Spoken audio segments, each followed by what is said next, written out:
You are listening to Parliament Matters, a Hansard Society production supported by the Joseph Rowntree Charitable Trust. Learn more at hansardsociety.org.uk/pm.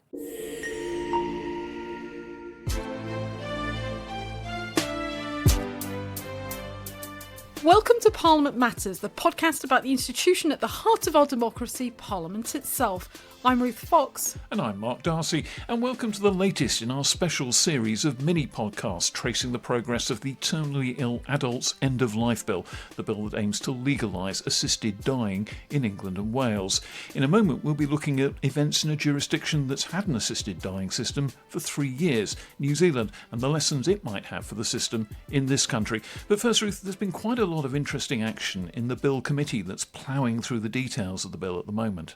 Yes, I mean, the pace has quickened a bit. Notably, there have been various comments at different stages from Kim Leadbeater and others, keeping an eye on the clock almost, noting that you need to make progress and so on. And I think they have made a little bit more progress than previous weeks. They're getting through things a little bit quicker, partly because it does appear as if some of the MPs who are supportive of the bill are making fewer interventions or shorter interventions, possibly to keep things moving along at a quicker pace. And that's a fairly classic kind of thing that happens when time is running short. The supporters of a proposition often almost disengage, let the other side make its debating points, but don't fire back at anything like the normal rate, just so that they don't take up time. It's something you often see, for example, in debates in the Commons chamber on private members' bills.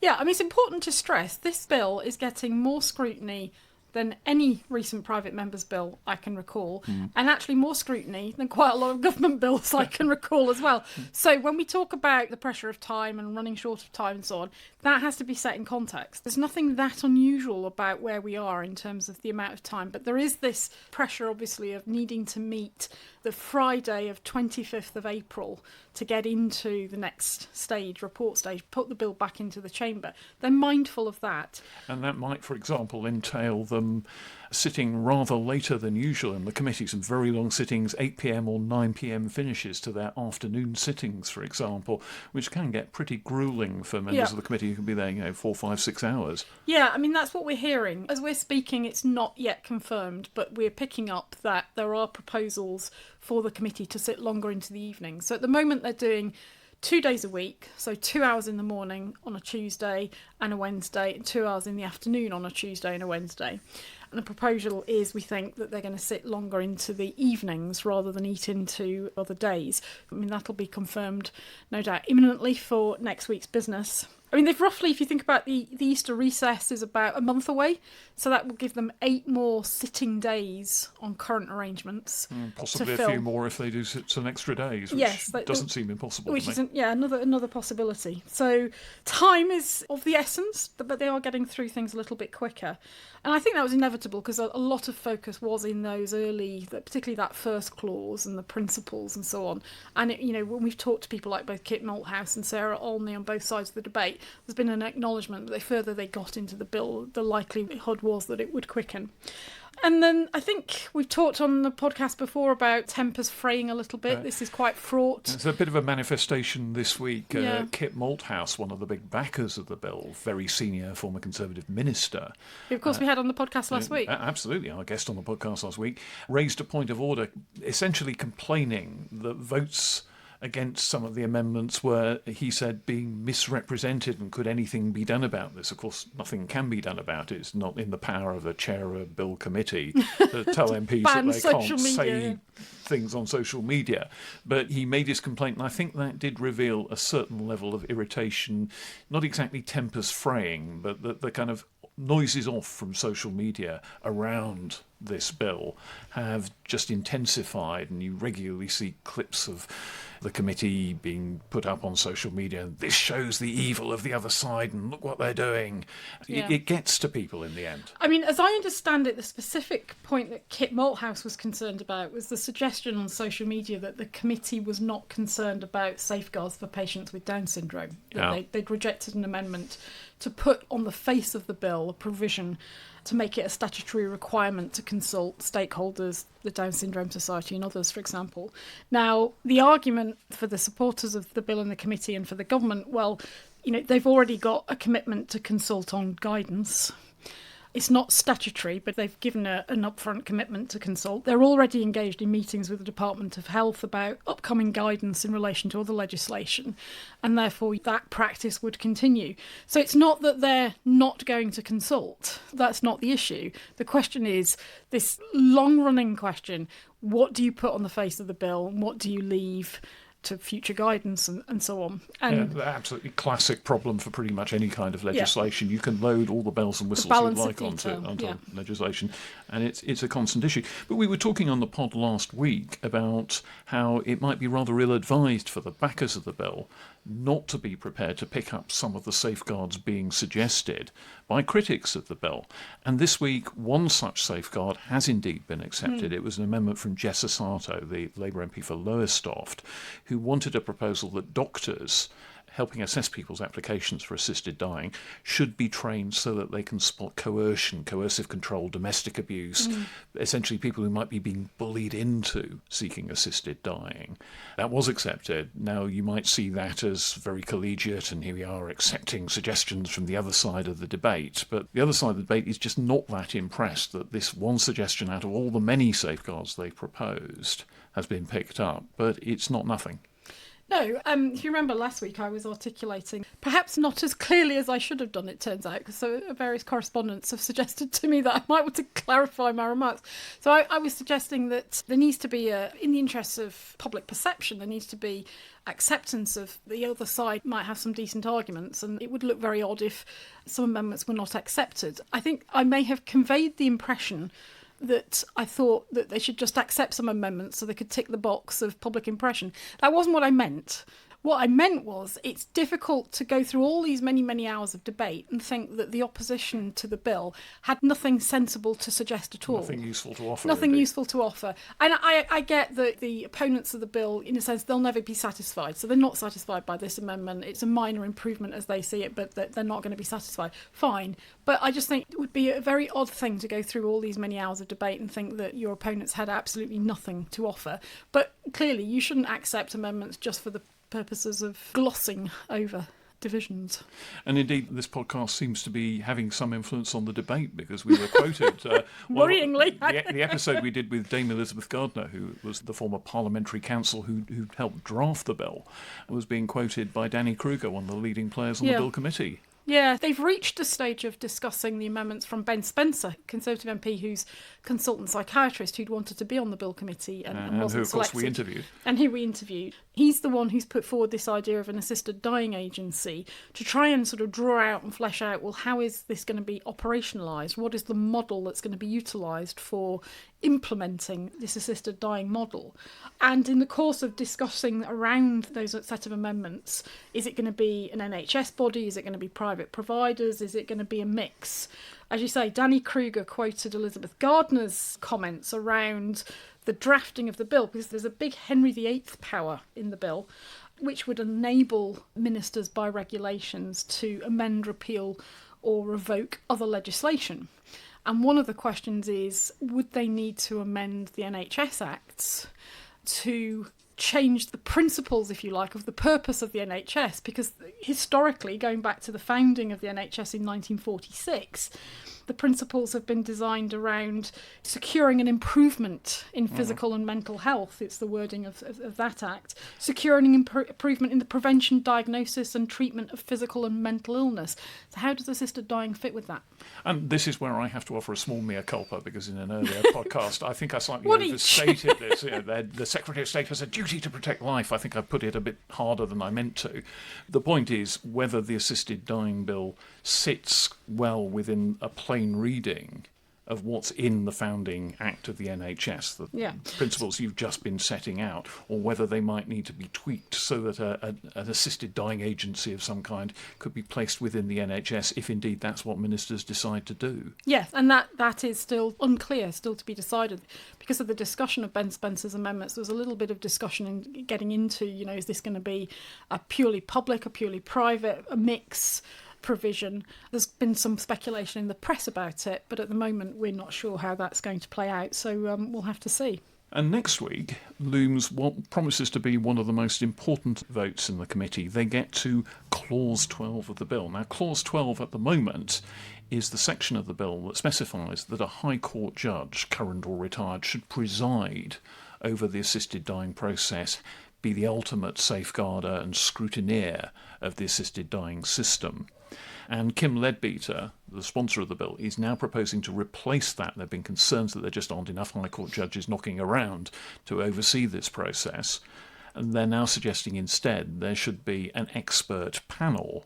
The importance of this is that the second reading debate, having a High Court judge overseeing the process, was seen as a very, very strong safeguard that persuaded a lot of MPs that this was going to be a safe system. So if you change that, if the ultimate authority over the process is something different, then what? Will MPs perhaps be minded to change their mind and not support the bill at later stages of discussion? Yeah, so this has been the controversial sticking point a few weeks ago when Kim Leadbeater brought forward this amendment. Of course, it appeared in the press before it appeared to the committee, so there was quite a lot of speculation about what it would be. It's sort of known as Judge Plus, as she's described it.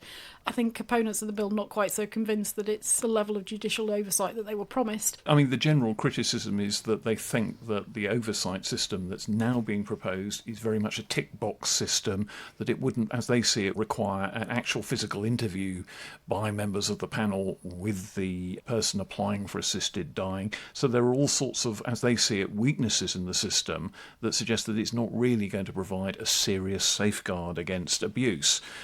Well, that's an argument that will doubtless rage across the committee next week, but it is looking like one of the most important moments because, as I say, this is a swing issue. MPs who thought they were getting a High Court judge are now getting something else. Are they going to be satisfied with the something else? But the whole purpose of a bill committee is to respond to questions, concerns and evidence. Yeah. And this is clearly one of those amendments that's emerged in response to the evidence. It's not fundamentally outrageous that people should seek to change this. They've just got to be sure that the people who voted for the bill at second reading will still be prepared to vote for the bill at third reading, having made such a change. Yeah, we'll see what happens.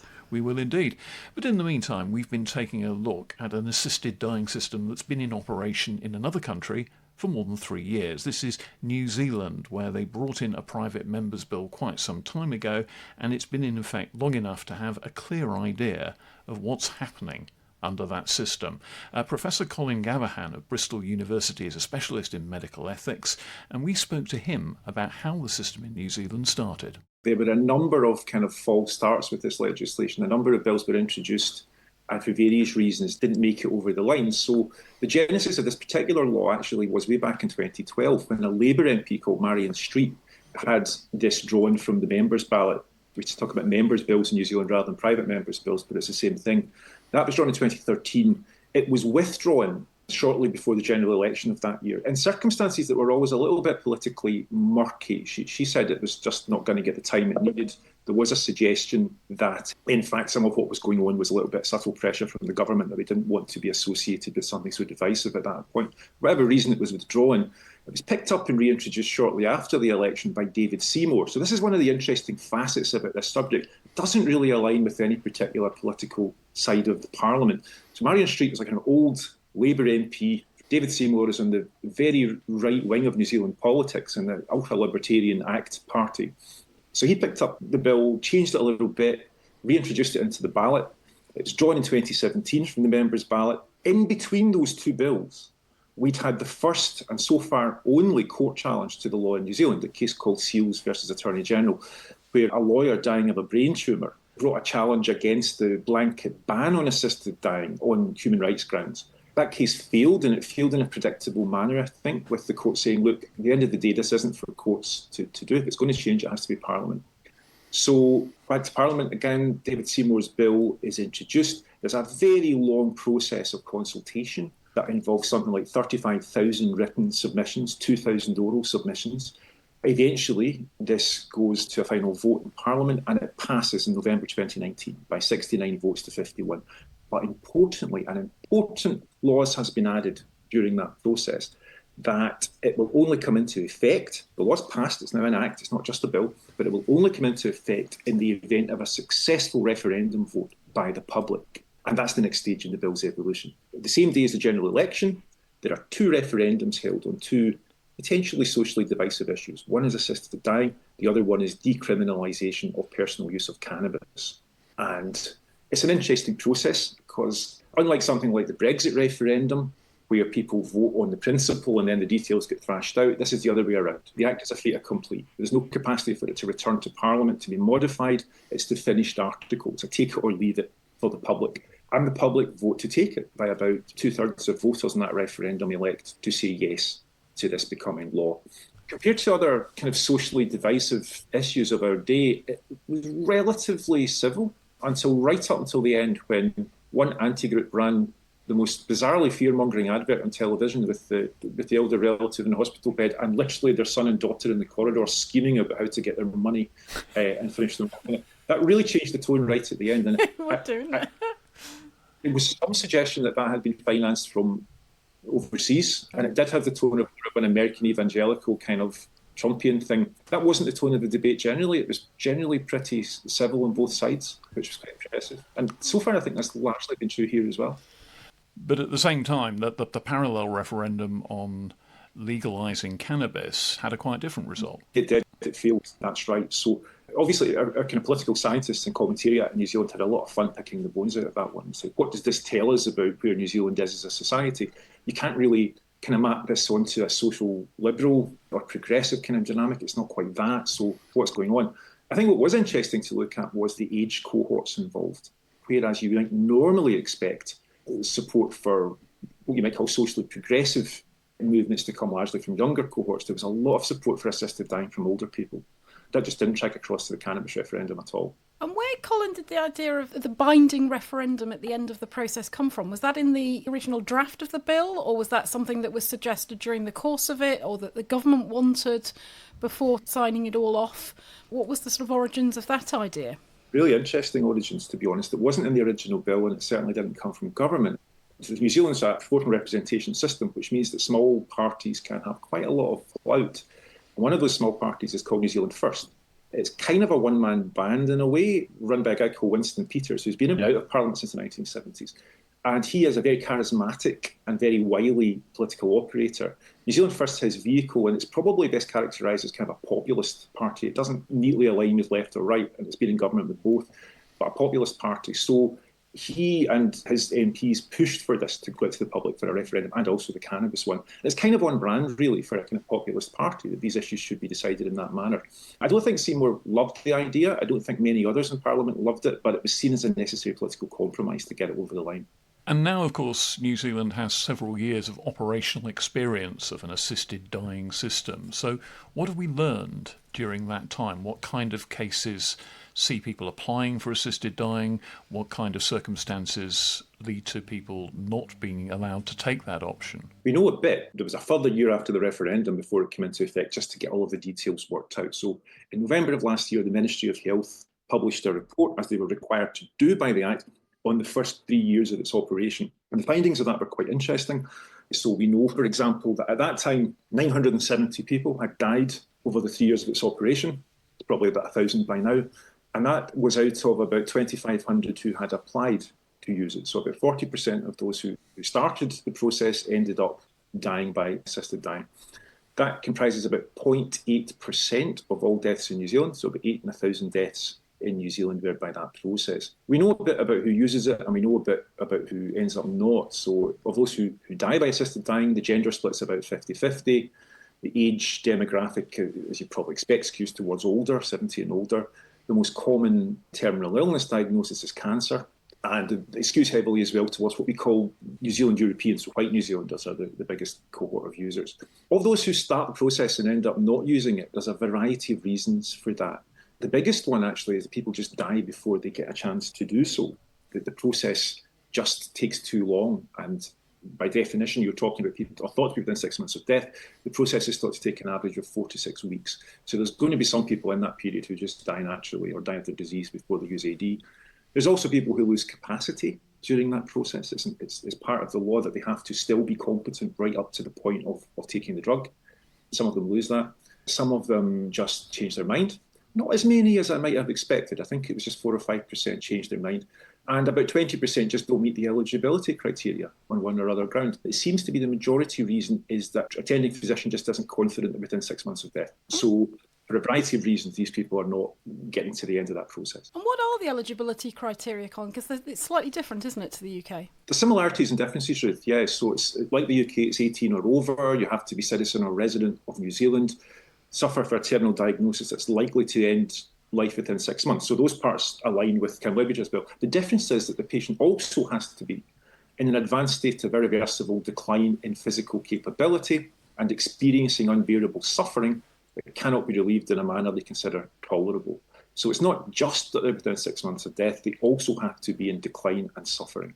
They also have to be competent. That's true of everyone. So they have to meet all these criteria. There's no sort of either or and sort of a selection of these 6 criteria. It is all 6. It's quite a high bar. It's all 6 and it's quite high. But as originally introduced, I have to say I was a little bit involved in this at an early stage of the process. As originally introduced, it was a bit muddled as to whether these were either or and, because they didn't have it wasn't explicit whether it was an and or an or. But as finally implemented, it was and. It's all of these criteria have to be met. And there is some thought now of changing these criteria. I mean, one of the concerns in the UK legislation is slippery slopeism, that you'll start with quite strict criteria and they will be loosened. And there is some talk of loosening New Zealand's criteria a bit, isn't there? There is a bill, so another ACT MP, another member of this kind of Libertarian Party is introducing a member's bill that would vary one part of this, and that would be that the requirement that the patient be, or estimated to be within 6 months of death, would be removed under this bill. So they would still have to have a terminal diagnosis, but there wouldn't have to be a kind of prognosis of how long they've got left if this change happens. I think the logic of that is that twofold. One, that it's just genuinely thought to be quite difficult to be precise about it. And secondly, that it's that uncertainty about how long they have left seems to be the main reason why patients are not satisfying the eligibility criteria. Now, whether you think that's a good thing or a bad thing is, of course, a political and moral debate, but that's part of the thinking. Is it's not that they're definitely not, it's just that it's very difficult to say with precision how close they are to the end. The proposed new law for England and Wales at the moment doesn't include unbearable suffering or intolerable suffering among its criteria. You have to have that 6 months diagnosis. There is already some suggestion that it's wrong to exclude people who are facing unbearable suffering. Is that something that might be brewing in New Zealand as well? There always has been, Mark. When this was introduced originally, as I say, I think David Seymour's idea that it would be any one of these criteria would suffice. It was fairly late in the day that it was amended to make it that the terminal diagnosis a kind of sine qua non of eligibility. And there was a lot of pushback to that from the kind of pro-assisted dying movement. A lot of people say, well, what about people who have a very horrible degenerative disease, for example, that might keep them alive for several years, and it's very grim, but they're not actually within 6 months of death? It's not just a political compromise. I think it goes right to the moral background to the law. What is it we're really concerned about here? Is it autonomy? Is it alleviation of suffering? Is it dignity? What is the real underlying politically and morally for this legislation? So we'll never please everybody with it. One of the big debates here is around how this is going to be operationalised. What's the method of delivery? Is it going to be through the National Health Service? Is it going to be through private providers or a mix? And whether there should be something like an assisted dying service or agency. Broadly, how was it done in New Zealand? The government decided early on that this should be a service that is largely provided by the state. They wanted to avoid privatisation of euthanasia, as it was seen by some people. Having said that, there are certain differences in New Zealand healthcare. So when I went to live there, one of the first shocks to me was the first time I went to a GP and they hit me with a bill for it. So you pay for GP visits. So the first time the issue is likely to be brought up, it might be in consultation with the GP, that will be in the context of a pay-for service. Everything that happens after that, the tab is picked up by the state. Okay, so what would happen then normally is that the doctor would contact the assisted dying service. They have a list of healthcare providers who are willing to facilitate this or to work within this service. There's only about 150 people on that list, to be honest, so they're stretched a bit thin. They would then be brought in to assess the patient. A second doctor would be brought in to assess the patient. A report is made to the registrar. A day is decided when the substance will be administered or given to the patient. And that prescription will also be paid for by the state.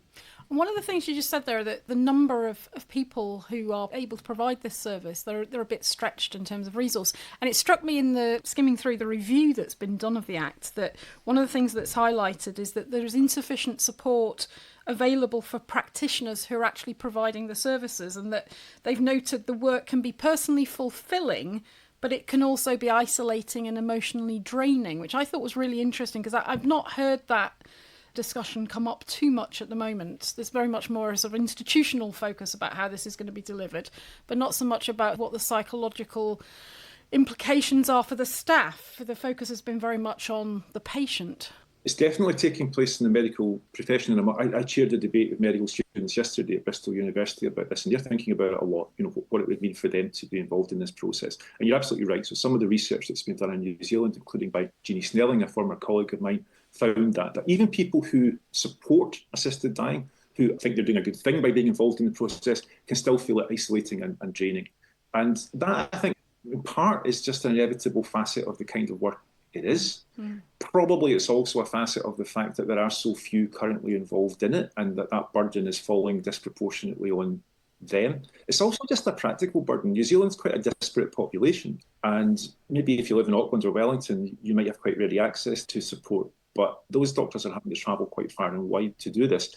And I guess maybe there's lots of aspects of healthcare that must be emotionally very, very draining. Imagine working with terminally ill kids or something. But at least you'd have the support of colleagues around you who've had similar experience and who you feel you can talk to about it. I think there's a concern that that's maybe not quite happening to the same extent, at least at the moment, with assisted dying. Now, you come at this from the position of being a supporter of assisted dying.